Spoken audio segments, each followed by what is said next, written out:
Dans cette nouvelle vidéo, nous allons explorer les différentes options de meubles pour ma Mangatech et choisir celui qui la rendra ultime. Pour le moment, j'ai un Kallax de 8 cubes où je range des livres, des jeux et mes quelques mangas. Mais que serait une Mangatech sans un meuble dédié? Générique.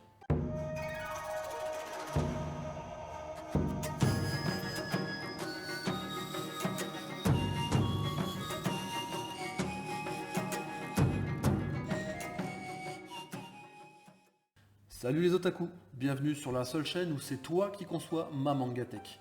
Tu te demandes quel est le meuble parfait pour ma Mangatech? C'est exactement la question que nous allons résoudre aujourd'hui. Je compte sur toi pour me guider dans le choix du meuble idéal pour ma Mangatech. Ton avis est essentiel, alors balance en commentaire quel sera le meuble idéal. Les exemples de Mangatech ne manquent pas dans le YouTube Game. Et c'est vrai qu'on voit de tout. Des bibliothèques, des étagères, des meubles en tout genre. Et lorsque l'on pousse les recherches sur le net, on trouve parfois des choses complètement farfelues. Je retiens surtout deux types de rangements, qui ont chacun leur charme. D'un côté, les bibliothèques, de l'autre, les étagères. En ce qui concerne les bibliothèques, ils sont facilement déplaçables, ce qui peut être un bon point en cas de déménagement ou en cas d'ajout d'un deuxième voire d'un troisième meuble. L'avantage des étagères, c'est la personnalisation. Plusieurs rangées, plusieurs auteurs, des effets visuels sur les agencements, par exemple en décalant les étagères les unes par rapport aux autres. Je vous montre quelques visuels en images. On peut voir ici une bibliothèque à CD, où on peut bien voir que les livres seraient rangés à l'affilée, avec une épaisseur qui est celle d'un manga classique, qui nous ferait un beau mur de manga. En termes de meubles, on a ici une espèce de colonne qu'on peut tourner, ça fait plus typé magasin. Ici des étagères agencées un peu à la One Again. Ça plaît pas, mais ça permet de faire des trucs intéressants, pourquoi pas. Ici, ça fait très joli aussi, on voit des CD, à voir pour la taille. Si les mangas rentrent là-dedans, ça peut faire un visuel assez sympa. Maintenant, je suis pas sûr que ça abîmerait pas les mangas avec le poids. Personnellement, je suis en location et en recherche d'achat d'un bien immobilier. Donc je ne vais pas choisir les étagères. Je n'ai pas envie d'avoir à reboucher tous les trous dans quelques mois. Le choix se porte donc naturellement sur des meubles, mais ça passe encore par pas mal de choix. Partout ou presque on conseille les meubles Ikea. Robustes, peu chers, du choix, les possibilités sont encore multiples. J'ai recensé 3 références de meubles qui sont encore modulables. Kallax, Billy, Besta. On va voir ça ensemble. Kallax, l'avantage, c'est que j'ai déjà un meuble à la maison. Du coup, si je devais mettre la Mangatech à côté du meuble existant, ça fera déjà 2 meubles. Par contre, je ne suis pas fan de l'aspect cube superposé qui découpe les longues séries de mangas en sections de 33 cm. Je vous montre quelques visuels en images. En ce qui concerne Kallax, on a différents formats. Ici, on a un format 4 cases mis en hauteur comme ça fait un petit peu colonne, mais il peut être aussi allongé sur le côté. On a le format 8. On peut donc l'avoir ici couché, c'est ce que j'ai actuellement à côté de moi. Soit directement au sol, soit avec les pieds. Moi j'ai opté sans les pieds, on peut le mettre debout pour un effet un peu plus en hauteur. On a d'autres formats, ici on a le format en 12 cases. Et il me semble qu'on a encore un format encore plus grand que celui-ci. Et pour moi, le seul problème, c'est que ça fait vraiment carré. Et quand on a une grande série, je pense par exemple aux possesseurs de Naruto ou autres grandes séries, la série elle serait entrecoupée à chaque fois de panneaux de bois et je trouve pas ça super joli. Billy, c'est la bibliothèque classique.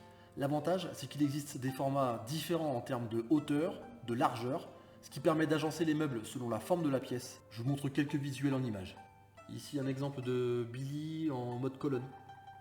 Voilà, une simple colonne. Ici en double avec des portes vitrées, ça fait un effet vitrine qui permet de protéger les mangas. La classique, la bibliothèque classique que tout le monde connaît. Voilà, on peut les agencer côte à côte, en mettre 2, 3, 4 selon la place qu'on a. Et mettre les planches à différentes hauteurs, ce qui permet de mettre des éditions collector perfect un peu plus hautes. Ou les mangas de manière classique. La profondeur qui permet d'avoir des doubles rangées ou de permettre de mettre des petits goodies, des petites figurines à l'avant des livres. Et enfin les agencements en angle. Voilà, avec différents formats, ça permet de faire des visuels assez sympathiques. Besta, c'est des blocs personnalisables et empilables. Ça a moins le côté carré de la Kallax, car il s'agit plutôt d'un rectangle. Ces blocs peuvent accueillir soit 2 étages de manga si la planche est en bois, ou 3 si la planche est en verre. L'autre avantage, c'est l'empilement. On peut compléter en achetant d'autres meubles au fur et à mesure de l'évolution de la collection. Et enfin, Les meubles existent en deux profondeurs. 16 cm, la taille idéale pour des mangas de format classique, et 42 pour faire deux rangées de mangas. Je vous montre quelques visuels en images. Ici, on a le format Besta en 16 cm qui permet d'avoir une rangée de manga, faire un mur de manga. Avec les planches en bois, on a une épaisseur de bois qui ne permet pas de mettre 3 rangées de manga, mais seulement 2, avec un petit peu d'espace au-dessus des 2 mangas. Avec les planches en verre, ça nous permet d'avoir pile 3 hauteurs de manga.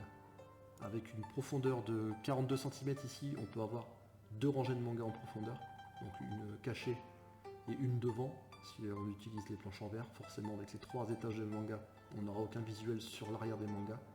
Par contre, avec des planches en bois, on peut faire un décalage. Comme on peut le voir ici, en mettant une planche un peu plus petite dans le fond, ça nous permet d'avoir une rangée de manga sur le devant et une rangée de manga sur l'arrière, dont on verra le haut du manga. Le visuel en général, alors il ne me semble pas que ça soit un modèle Besta, mais ce sera le rendu à peu près. C'est-à-dire que un bloc Besta, ça fait à peu près voilà, ce bloc-là, avec une planche en bois. Donc en les agençant côte à côte et les uns sur les autres, ça permet d'avoir ici un mur de manga, mais avec une épaisseur de 42, d'avoir les mangas un petit peu plus en arrière avec des figurines devant. Je vais écarter de mon choix les Kallax, que je trouve inesthétiques, surtout pour les grandes séries. Pour choisir entre Billy et Besta, il faut comparer les atouts des deux modèles, mais surtout prendre en compte une nouvelle donnée. Est-ce que je cherche à avoir une bibliothèque soft ou décorée? Est-ce que je cherche à avoir un mur de manga, tous alignés de manière presque clinique? Ou est-ce que je souhaite un peu de profondeur pour mettre des figurines, des pop, des goodies devant les mangas? Cette question est cruciale dans le choix de la profondeur des meubles. Je suis assez partagé sur le choix de prendre directement une bibliothèque Billy ou bien un rectangle Besta que je compléterai au fur et à mesure en cas de décoration ou d'évolution de la mangatech. Dis-moi en commentaire quel meuble tu as choisi et quel meuble je dois choisir. Pour accompagner ton commentaire, tu peux aussi m'envoyer la photo de ta mangatech par mail. Je pourrais ainsi voir le rendu de ta mangatech et qui sait faire une vidéo de présentation de la mangatech des abonnés.